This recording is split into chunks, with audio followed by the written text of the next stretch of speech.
Welcome everyone, I'm Lauren Hawkins. Thanks for tuning in with us to Spirituality Adventures. We are so glad you're here and we're very excited about the content we get to share with you through our blogs and podcasts. Spirituality Adventures is made possible by your support. One way you can support us is by liking, following, subscribing, or sharing any of these podcasts or blogs that you like. Another way you can support us is by going to our website, www.spiritualityadventures.com. There you can click the support tab and you can sign up for a monthly subscription or a one-time gift. We appreciate all your support. Now here's Fred. It's Friday. It's Friday. That's our theme for today. It's First Friday, but it's also Good Friday. And as I reflect back on Good Friday, I think it's a day of darkness, right? When you think back historically, a day of darkness. So some of you maybe know my story really, really well. Too well, maybe? And some of you have never heard my story that are here. So I'm going to be sharing a little bit of my story. I want to talk a little bit about Jesus on this Friday, many centuries ago, and then kind of close us with some thoughts on that. But those of you who really only have known me recently, or maybe you just heard me the first time tonight, I grew up here in Kansas City, and my parents brought me up in church. They're here tonight, so grateful for them. And when I hit my early teen years, I got a crowd of guys that were just kind of not really into church, and they were partying and the drugs and the rock and roll, all that kind of stuff. And I started getting high and partying when I was like 14 with my friends. And over a course of about a 2-year period of time, oops, is that me? Try not to touch my nose again. Over the course of a couple of years, I became convinced that, man, if the whole world would just get high, the whole world would be a better place. And I didn't want to have anything to do with church. And so my friends started looking freakier, and my grades started going downhill, and I had really great grades before that. So we got a new youth pastor at my church, and my dad decided that if I still wanted to live in the house, that I had to go to this youth camp with the church. And I did not want to go. And so I remember I actually snuck drugs with me to church camp, and I was going to just skip out of the meetings and get high. And then I went to this thing, and I listened. And the last night of that youth camp, I ended up giving my life to Jesus. And I went back home, and I changed my life around. 2 months after that, I felt called to be a pastor. I preached my first sermon, I think, when I was 17. And I was ordained when I was 18, right here in Kansas City, Missouri. I went off to Baylor University.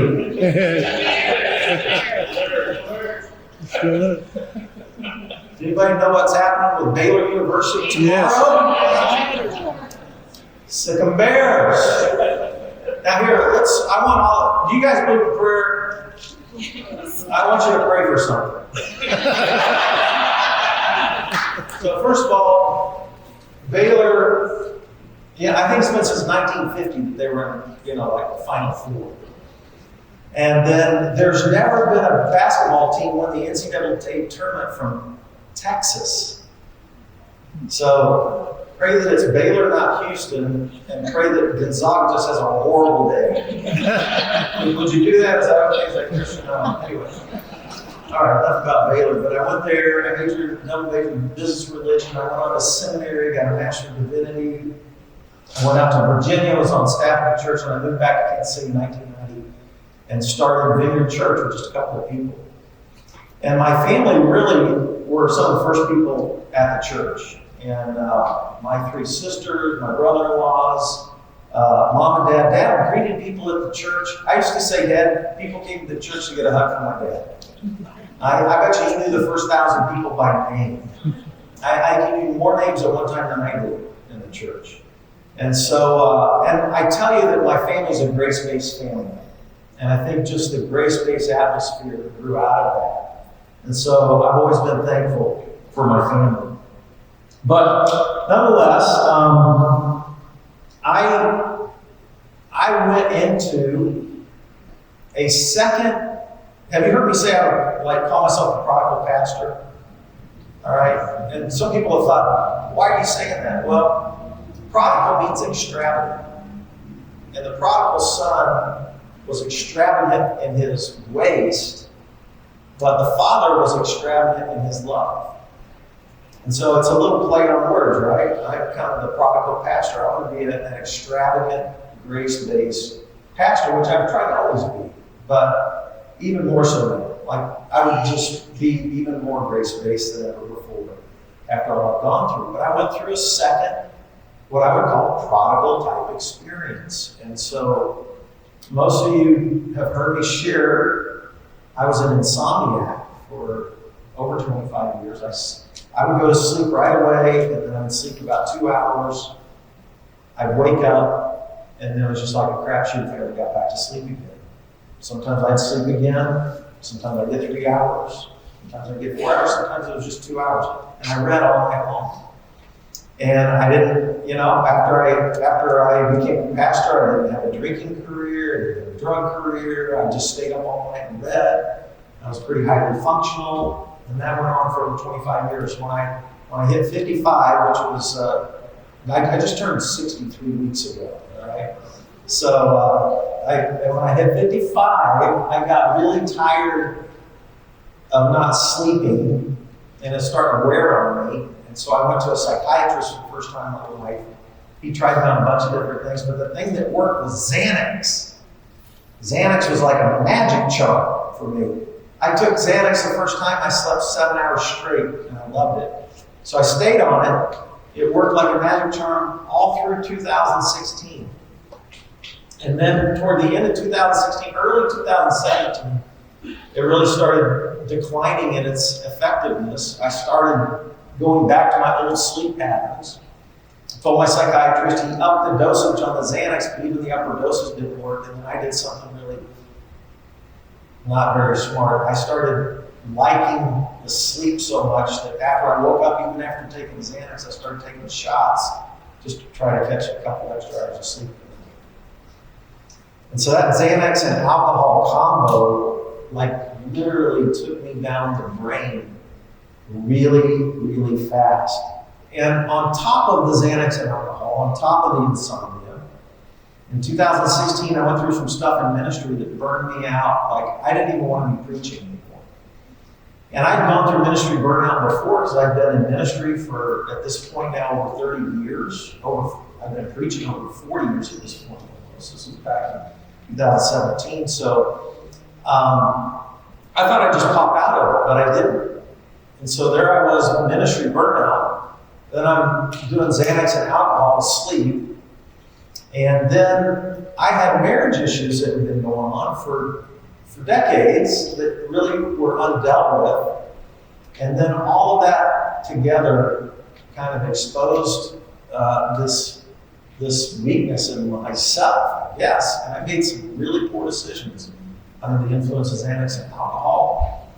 And I would just say I went off the rails, I think in late 2017 and 2018. And so I remember telling my board that I was dealing with Xanax and alcohol, and as a long, I don't want to get on all this, but I was sent to rehab and then sent to Georgia in November of 2018 for 140 days. I was sent off to rehab. Stuff happened while I was in rehab that I really didn't know what was going on, but once I figured out what happened, I didn't come out of rehab all better. In fact, when I got home, I had to hire a divorce lawyer. I didn't have a career. I was basically losing my marriage. I lost my career. I lost the community that I had built and labored over for 30 years, basically. And I really felt like I'd lost my faith. I felt like my faith was shattered. I felt lost. Like I felt literally disconnected from myself, disconnected from other people, disconnected from God. I literally felt lost. That's not a theological statement, it's just a feeling thing. And so this is where I found myself when I came back from rehab. I was so angry. I was angry at myself. I was angry at certain other people. I was angry at God. I was just angry. I was angry, so angry, and it took me into this super dark place. And I felt like an atheist. I just, like, if God's there, I don't, I just was gone. I literally felt like an atheist. If you read my journals, you would you'd just be going, oh my gosh, And so it was a dark, dark, dark place. On top of that, some of you might not know this, but while I was in rehab, I ended up on the front page of the Kansas City Star, the Sunday edition, 2 pages with my picture on the front, basically saying I was an alcoholic, a drug addict, and I've been in the faith of my life. And so the shame of that, the humiliation of that, the embarrassment of that, I come back from rehab, I was angry about all kinds of stuff, and on top of that, I felt shame like I'd never felt shame before. And by shame, I just meant I got up every morning and I was like, I didn't like myself. I hated myself. I didn't like my new story. I always wanted to finish well. I always wanted to be a good pastor my whole life. I didn't want to finish like this. And so I just felt like I didn't want to see anybody. I got up every morning and I just like, life sucks. I hate this. I've never been a big depressed person. But I felt so dark and so out of touch with myself, with God, with everything. And I can't even describe to you how dark that felt. All right? My marriage ended in July of 2019. I had to sell my house. I moved out of it, got in a new house. I mean, a rental house, not a new house, just a rental house. I didn't know what I was going to do with myself. And I remember the month after my divorce was finalized, I just kind of went off the rails again, just so lost. And then finally, September of 2019, I thought, I got to get my crap together. Like, I need to get, I was a mess. I got to get my shit together. Is really what I was thinking, right? And so,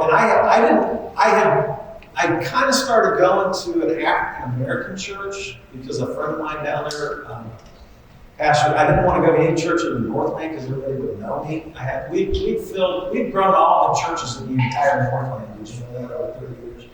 People had gone everywhere. I knew people everywhere. I knew all the pastors everywhere. I just wanted to go somewhere where nobody would know me, but I was like only 1 of 4 white people in about 1,500 black person church, so I wasn't really a big fan. No, it was wonderful people. I'd go down and get hugs. Like, I'd listen to an hour and a half of black gospel music, and I'd get about 50 hugs every time I went to church. So I really sucked when COVID came around. They still hadn't started meeting yet. And anyway, but I also got into recovery in September of 2019. And I wasn't sure I wanted to be there, but I needed a home. And I just started going to recovery meetings, and I sat in those recovery meetings over and over and over again every day. And I found new people that I love. I love the brutal honesty. I love the hunger. I love the search. I love the spirituality. I love the fact that people from all over the map and their faith and their walks, everything can come together and meet around the brokenness and talk about it and find hope, find strength and hope and healing from one another. And it was really a beautiful experience. And so I really credit some of the people in those recovery halls with my road to healing, recovery, to restored faith, to all of those kind of things. Now, it's been a bumpy road, okay? And how many of you you don't need to raise your hand, but how many of you have ever wrestled with shame where you just like really don't love yourself? How many of you have ever done some stuff where you're just ashamed of it? You don't want, you wish you could just disappear or get super small because you're so embarrassed about what you've done. That's shame. When you feel like you're not good enough, when you feel like you just want to get small and disappear, when you wake up in the morning, you really dislike yourself, you really don't love yourself. That's all shame. And I found that shame was beating me up every single day. And I just had to talk about it. And I have a really harsh inner critic. Do any of you have like a harsh inner critic? Like my inner critic can just beat the crud out of myself, okay? I can speak really harshly to myself. This inner critic, this shame guy that just like, And so, COVID hit, and I'm trying to get my life back on track last year, and I've been in recovery for over 6 months at that point. And I'm starting to get back on my bicycle and riding my bike. I'm getting some mileage in. We're actually training for the Dirty Kanza, remember last year? This is that 200-mile gravel road race that I've done in the Flint Hills, and all these guys have done it with me here. And so I was training again, and then I go on a ride. See this guy in the beard here? I was going to point you out. Like Dave and I were out on a ride up north of Smithville on a gravel road. This big old dog comes running after me. This was in May of last year. And instead of just running beside me, he cut right in front of me. And I went over my handlebars and landed right on my head. And I didn't know where I was at for an hour. And Dave can tell you, I was asking questions like I didn't know where I was at. They thought I might have broken my neck. And so I thought, man, God, can't you give me a break? I'm like trying to do better. I'm trying to get my faith. I'm trying to do all, And then I'm trying to get back on and then all of a sudden it's like, blam, I broke my collarbone. I'm off the bike for 10 weeks. And I was just starting to do Twitter and Instagram and Facebook. I was learning how to record a video with my iPhone and post it to Twitter. So I tried to make the best of it, and I decided to go out and start doing hikes instead of bike rides. Because I still want to get some exercise in and get some endorphins going on and stuff. So this one day it had been raining and everything, and I was going to different trails, and I was recording it and posting it and all that stuff. And so I go to this one called Applewood Park. And I get there, and it just rained the day before, and there was this bridge over the creek, and the bridge was out. And so they put this caution tape up and said the trails were closed. And I kind of thought, well, that's dumb. You just cut across the creek and you get on the trails. I mean, that's dumb. So I thought the trails aren't closed, So this is a metaphor for my life, right? So, and I gotta qualify this so that you won't think I'm even a worse pastor or something. I'm going to show you a little video clip here. Because I was gonna record myself and then post it on Twitter, okay? But here's the deal. One thing that most of you don't know about, but the cycling guys do, if I crash, which I happen to have crashed quite a bit over the last 16 years, 50% of the times when I crash, I'm real zen, and I just lay there and go, I wonder if I'm going to be able to move again or bike again. And then my feelings start coming back, and I'm cool. I don't say anything. I just a little chill, I'm zen. But then the other 50% of the time, have you ever seen that old movie Christmas Story, where the kid has like that profanity thing? About 50% of the time when I crash, my brain does something. It's like the lizard brain. My amygdala knows all these curse words that I don't normally say. And it's actually embarrassing. I've actually apologized to guys after I've put a few of these things out. So I'm walking along with my iPhone, recording myself so I can post it on Twitter, and I'm crossing a muddy creek. And so this is what I recorded. On the bridge, I'm just going to hike down here to the creek avoid the bridge. Evidently they're repairing the bridge. They determined it's not super safe for people to cross. So I'm just guessing based on the deal. So here I am doing a little creek crossing. Coming up the bank. And here we go. Oh, just hurt my knee and my shoulder. Oh, wasn't too smart, Fred. God, jeez. Ow. Oh.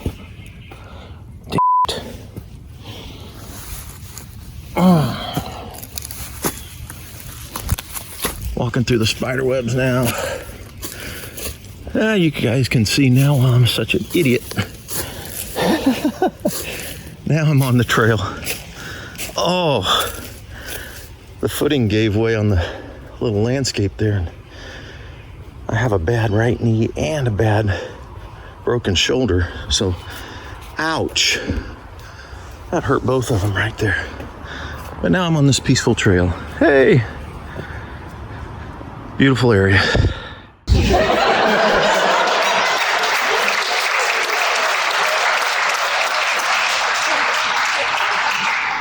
I showed it to one of my friends. He says, "Can I show it to my wife?" It was unedited, you know. And they just laughed and laughed and laughed. They just thought it was hilarious. A few of you have seen the unedited version. I know.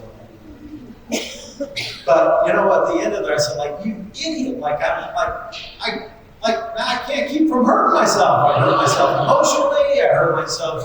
And I said, "No, I hurt myself. Can I ever stop? Give me a break, God." You know? So, shame is a big, big, dark hole. And it leads us into dark places. And it makes me think about Good Friday. So, actually, when we first started thinking about this event, I thought, I want to do it on a Friday. I want to do it on Easter Friday. Because the cross that Jesus died upon, and the day that he did that, which was a Friday, was a dark, dark day. Okay? There are 7 sayings that Jesus said from the cross while he hung on the cross.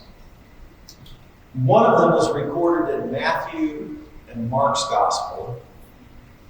And then 3 of them are recorded in Luke's gospel, and then 3 of them are recorded in John's gospel.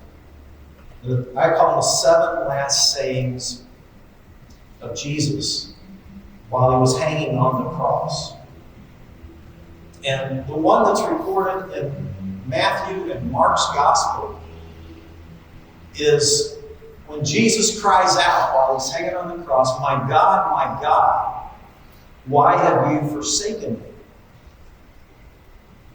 Now, that phrase, that I'm sure many of you have heard, my God, why have you forsaken me?" is what Jesus said in prayer while he was hanging on the cross. And that is a direct quote from Psalm 22. So there's 150 Psalms in the Hebrew Bible, which is the same as the Old Testament, okay? 150 Psalms. A third of those are what we call Psalms of Lament. That means that they are Psalms of complaint against God or questioning God, or they are Psalms about grief and sorrow and loss and darkness.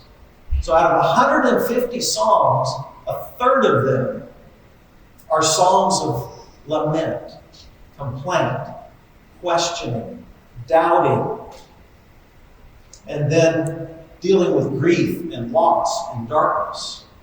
So Psalms 22 is one of the darkest of all of those Psalms. And Jesus quotes that from the cross, as though he felt abandoned by the Father in his moment of suffering.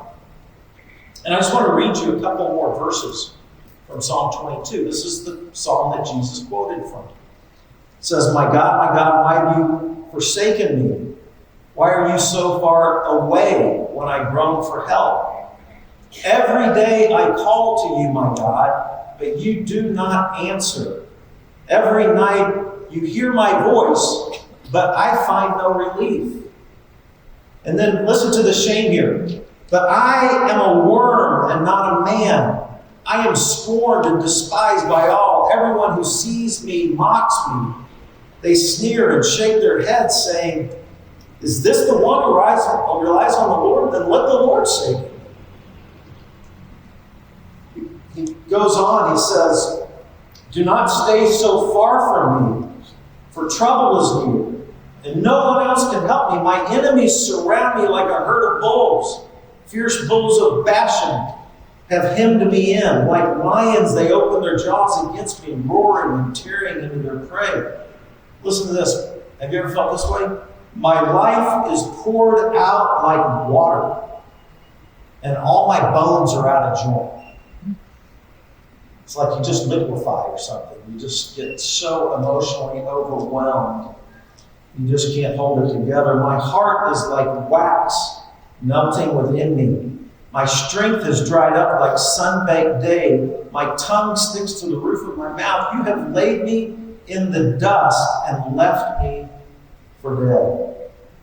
My enemies surround me like a pack of dogs. Evil game closes in upon me. You hear the darkness. You hear the questioning. I cried out to you. You didn't answer. So I find it fascinating that one of the things that Jesus quoted from the cross was Psalm 22. One of the darkest Psalms that you can find, one of the ones that questions and challenges the very existence of God. Why am I bringing this out? Well, I think faith and doubt and questions all travel together. And our spiritual journey has ups and downs. And any person who's walked the faith journey for any period of time has gone through some doubts, has gone through some questions, has gone through some darkness. And so I guess one of the things I want to say is that doubt and questions go hand in hand with faith. They're not mutually exclusive. And so if you find yourself in a dark point with questions about your faith, or you feel like your faith is shattered, it's okay. It's okay. You're not unlike many, many people of the Bible, including Jesus. So, I'm thinking about what got me through the shame. And you wake up every morning and you feel like you don't even love yourself. What got me through the shame? And here's the thing that really made the difference for me, is grace-filled people. Grace-filled people. So think about it. When you don't love yourself, when you feel like you're just, what did he say in the song? A worm. I'm going to say, like a piece of shit, right? When you feel that way, I mean, I'm using that word very intentionally. It's how people feel. Then, how do you get through that?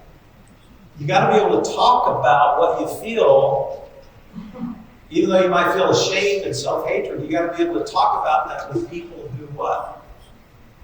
Who love you anyway. And I think that's really the foundation for grace-based people, is they love you anyway. And they love you at your worst. And I started saying stuff and sharing stuff that I didn't even like hearing coming out of my own mouth. And I just started finding people who love me anyway. So some of you are here, right? I'm thinking like my family right here. They love me anyway. They love me anyway.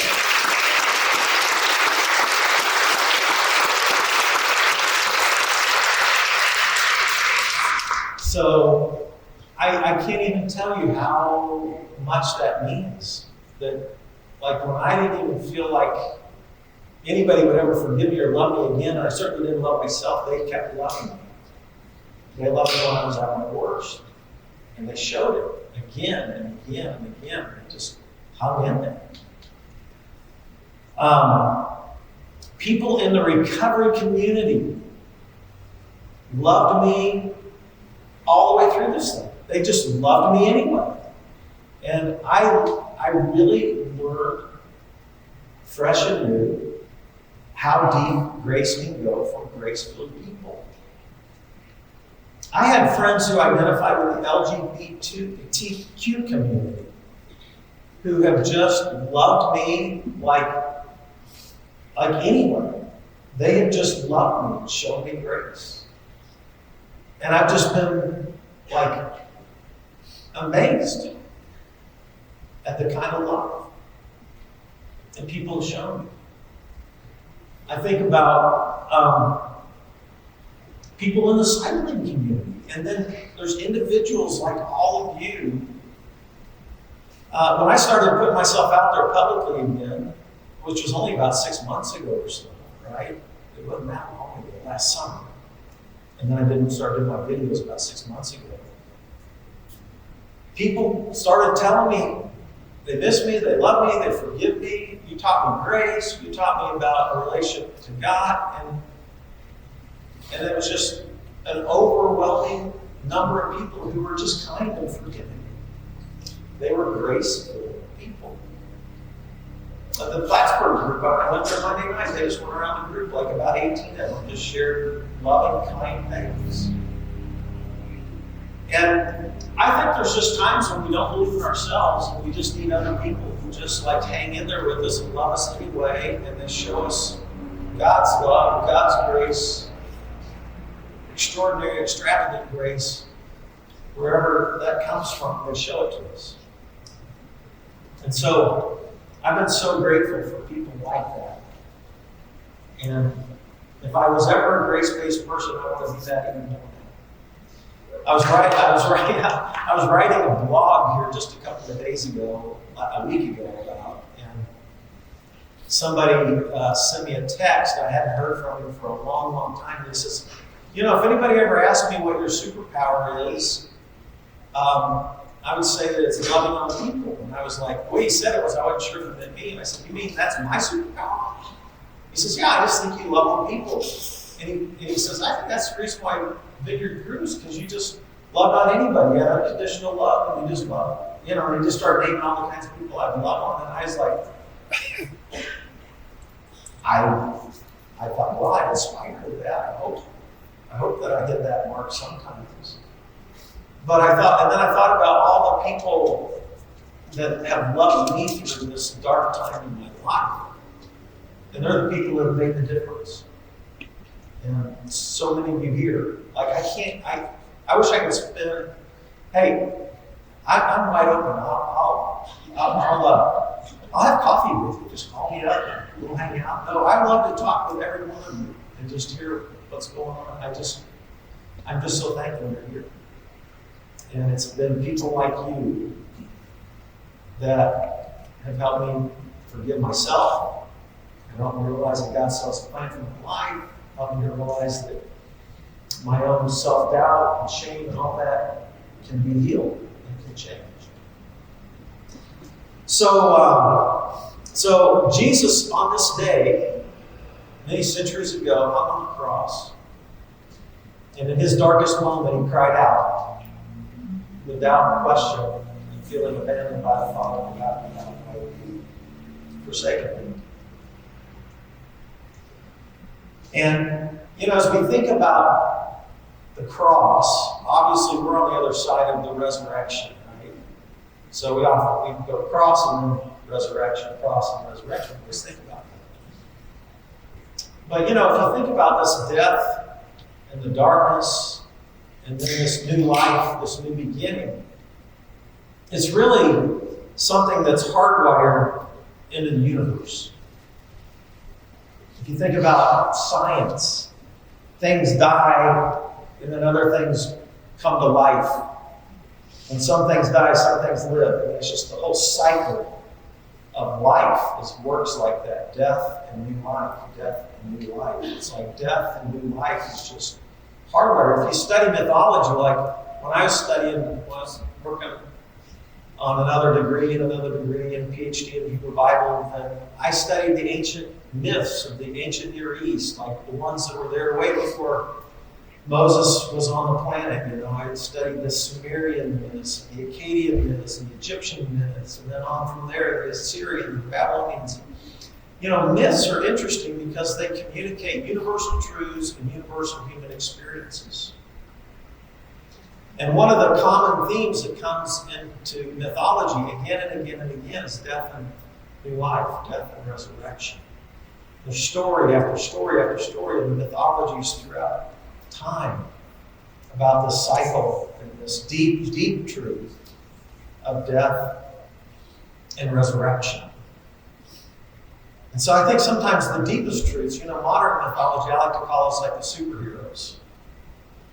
And Batman and Superman, all these, they teach us universal truths and universal human experiences. It's why people identify with these people. And so are these mythological figures. And so there's this deep, deep truth that's revealed in the way the world works.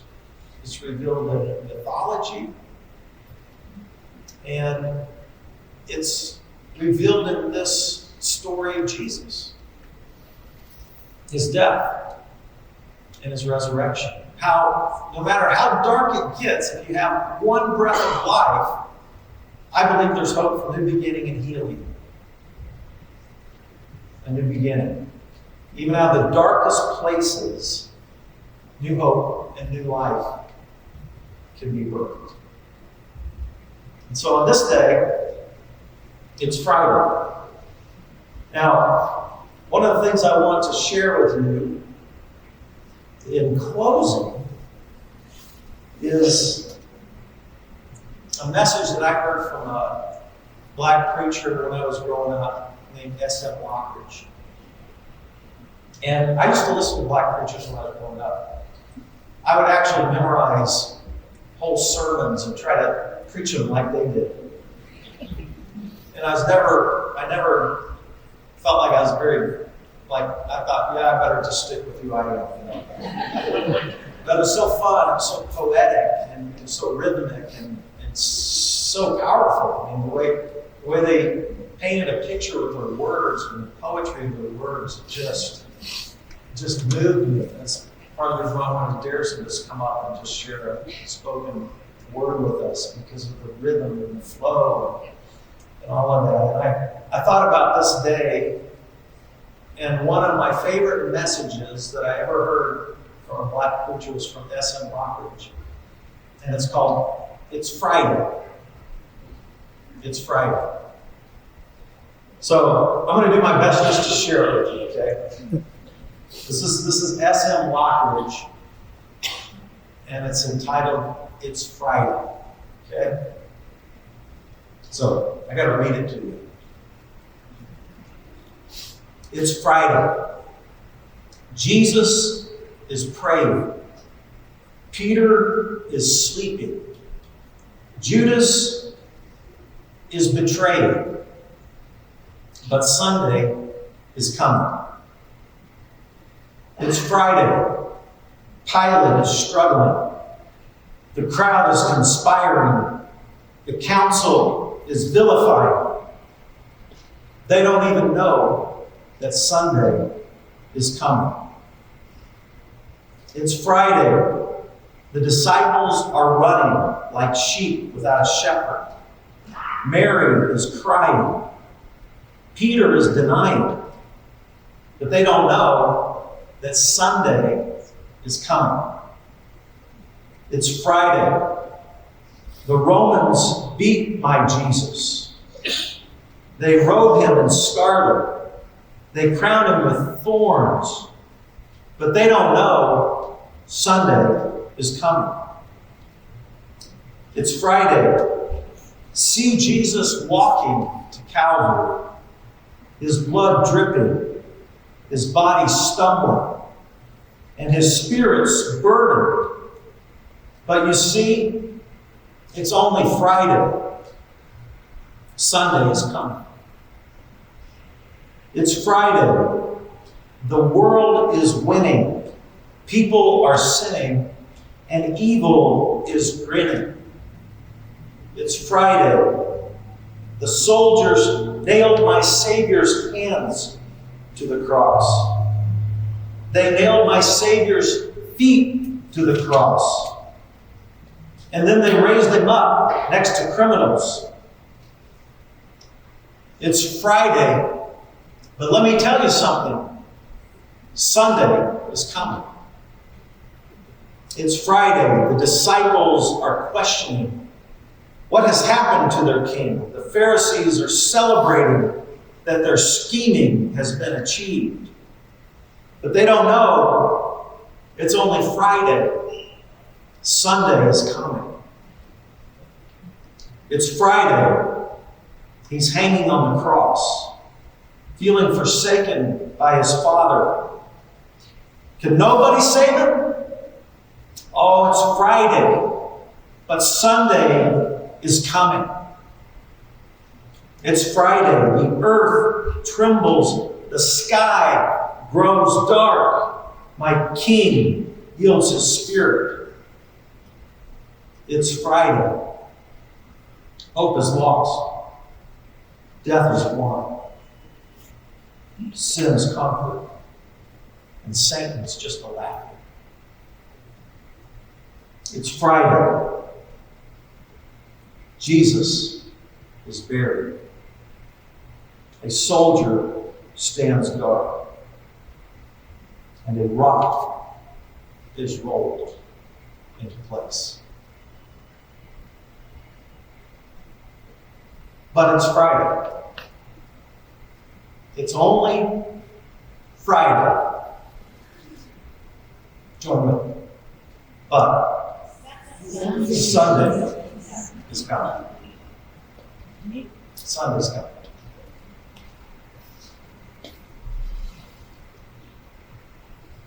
If any of you would like to join me, let's just say a prayer that Jesus taught. And it starts our Father. If you want to join in, join in. Our Father. We'll use trespasses, by the way. Our Father, who art in heaven, hallowed be thy name. Thy kingdom come, thy will be done, on earth as it is in heaven. Give us this day our daily bread. Forgive us our trespasses, as we forgive those who trespass against us. Lead us not into temptation, but deliver us from evil. Thine is the kingdom, the power, and the glory forever. Amen. Blessings to you. Thank you.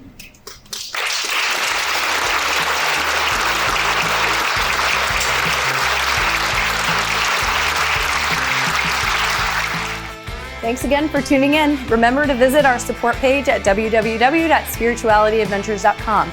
If you like what you heard, be sure to share it and leave a comment. Thanks again. Have a great day. Harvey Media Production.